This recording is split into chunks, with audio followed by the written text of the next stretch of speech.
আসসালামু আলাইকুম। কেমন আছেন সবাই? আই হোপ ভালো আছেন। আজকে আমি আপনাদের জন্য যে ভিডিওটা আনলাম সেটা হচ্ছে কি করে বাঁধাকপি ভাজি করবেন কোনো রকম হলুদ মরিচ ছাড়া, শুধুমাত্র সাদা তেল আর কাঁচামরিচ দিয়ে, আর একটু আদা রসুনের পেস্ট লাগবে। আসলে এই ভাজিটা অনেক মজা। আপনি ভাতের সাথেও খেতে পারবেন বা রুটি বানানোর সাথেও খেতে পারবেন। তো দেখিয়ে দিচ্ছি প্রসেসটা। আর তার আগে বলে নিচ্ছি, আমার এই চ্যানেলে অনেক মজার ভিডিও আছে, দেখবেন।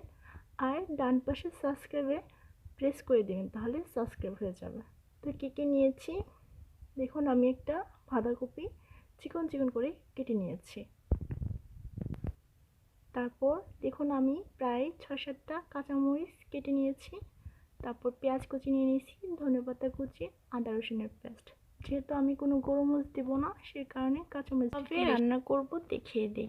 ফার্স্ট টাইম আমি বাঁধাকপিগুলোকে একটু ভাপ দিয়ে নেব।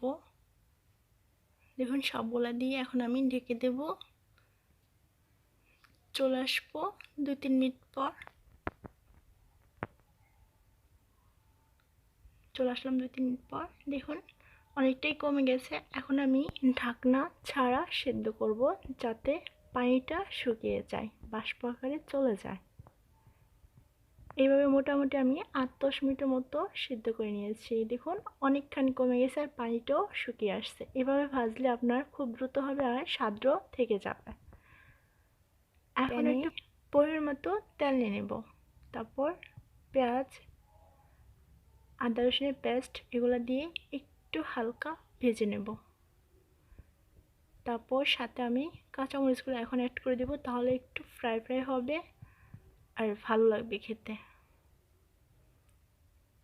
সবগুলো ভালো করে ভেজে নেব, যাতে কাঁচা স্মেলটা চলে যায়। ভাজা আসছে, এখন আমি এর মাঝে লবণটা অ্যাড করে দেব। তারপর বাঁধাকপি সেদ্ধটা দিয়ে দিব। এখন নেড়ে চেড়ে সবগুলা ভালো করে মিক্সড করে নেব। তারপর ঢেকে দেব ২-৩ মিনিটের জন্য।